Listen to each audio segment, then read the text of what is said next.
बिस्मिल्लाहिर्रहमानिर्रहीम। अस्सलाम वालेकुम।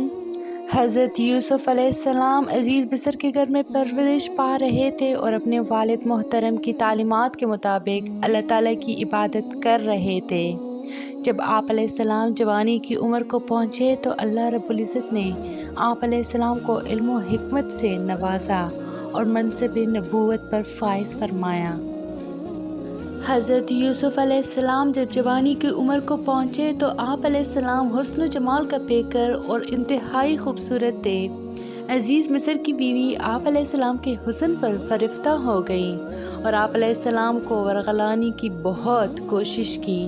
एक दिन मौका पाकर वो आप अलैहिस्सलाम को बंद कमरे में ले गई और खूब बनाव सिंगार करके आप अलैहिस्सलाम को बुराई की दावत दी, लेकिन आप अलैहिस्सलाम ने इसकी दावत को रद्द कर दिया और जवाब में कहा कि मैं तुम्हारे इस दावत गुनाह से बचने के लिए अल्लाह ताला की पनाह मांगता हूँ, इसलिए कि ये गुनाह जुर्म अजीम, अमानत में ख़यानत और मोहसिन की नाशुक्री है।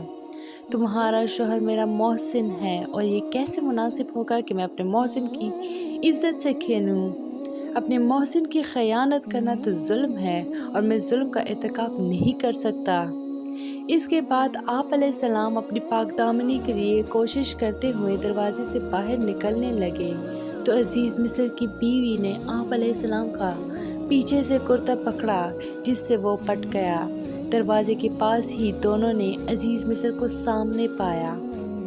हज़रत यूसुफ़ अलैहिस्सलाम जब अपनी इज़्ज़त बचाने के लिए भागते हुए दरवाजे पर पहुँचे तो अज़ीज़ मिस्र को दरवाजे पर पाया। अज़ीज़ मिस्र की बीवी ने अपने शोहर को देखती ही चालाकी करते हुए उसे आप अलैहिस्सलाम के ख़िलाफ़ भड़काने की कोशिश की और कहा, जो आदमी तुम्हारी बीवी के साथ बुराई का इरादा करे तो उसकी सज़ा यही है कि उसे कैद में डाल दिया जाए या उसे कोई और दर्दनाक सज़ा दी जाए। हज़रत यूसुफ़ अलैहिस्सलाम ने भी अपने आप को बेगुनाह साबित करने की कोशिश की। आखिरकार औरत के ख़ानदान ही में से एक समझदार आदमी ने ये गवाही दी कि अगर यूसुफ़ अलैहिस्सलाम की कमीज़ आगे से पटी हुई है तो औरत सच्ची है और अगर पीछे से पटी हुई है तो यूसुफ़ सच्चा है। लिहाजा जब अज़ीज़ मिस्र ने देखा कि आप अलैहिस्सलाम की कमीज़ पीछे से पटी हुई है तो वो फ़ौरन मामले की हकीकत को समझ गया और अपनी बीवी को तौबा करने और यूसुफ़ अलैहिस्सलाम को दरगुज़र करने को कहा। हज़रत यूसुफ़ अलैहिस्सलाम की पाकदामनी ज़ाहिर होने के बाद अज़ीज़ मिस्र की बीवी का हज़रत यूसुफ़ अलैहिस्सलाम पर फरिफ्ता होने का वाक़या मशहूर हो गया। मिस्र की औरतों ने अज़ीज़ मिस्र की बीवी पर लहन तान शुरू कर दी कि अज़ीज़ मिस्र की बीवी अपने ही ग़ुलाम पर फरिफ्ता हो गई और उसे अपना दिल दे बैठी है। जब अज़ीज़ मिस्र की बीवी को पता चला तो उसने औरतों की एक महफ़िल मुनक्किद की और मेहमान नवाजी के तौर पर दस्तरखान पर फल भी रख दिए और हर एक के हाथ में एक एक छुरी भी दे दी ताकि अपने सामने रखे हुए फल काट कर खाएं। ऐन उस वक्त जब औरतें फल काट रही थी, हज़रत यूसुफ़ अलैहिस्सलाम को उनके सामने बुलाया। औरतें आप अलैहिस्सलाम के हुस्न जमाल को देखकर ऐसी मुतासिर हुईं कि अपने होश व हवास ही खो बैठीं। उन्होंने फलों की बजाय अपने ही हाथ ज़ख्मी कर लिए और हैरत और ताज्जुब का इज़हार करते हुए पुकार उठे कि हमारे सामने कोई इंसान नहीं बल्कि आसमान से कोई निहायत हसीन और जमील फरिश्ता उतर आया है।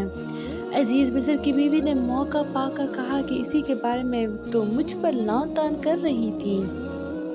जब हज़रत यूसुफ़ अलैहिस्सलाम ने अज़ीज़ मिस्र की बीवी की दावत पर आने वाली औरतों के मक्र फ़रेब को देखा तो अल्लाह रब्बुल इज़्ज़त के हुज़ूर मक्र फ़रेब से बचाव के लिए दुआ मांगी।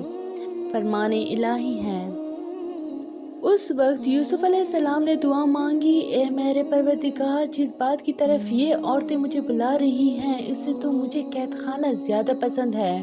अगर आपने उनका मकर मुझसे दूर ना किया तो मैं उनकी तरफ माइल हो जाऊंगा और नादानों में से हो जाऊंगा।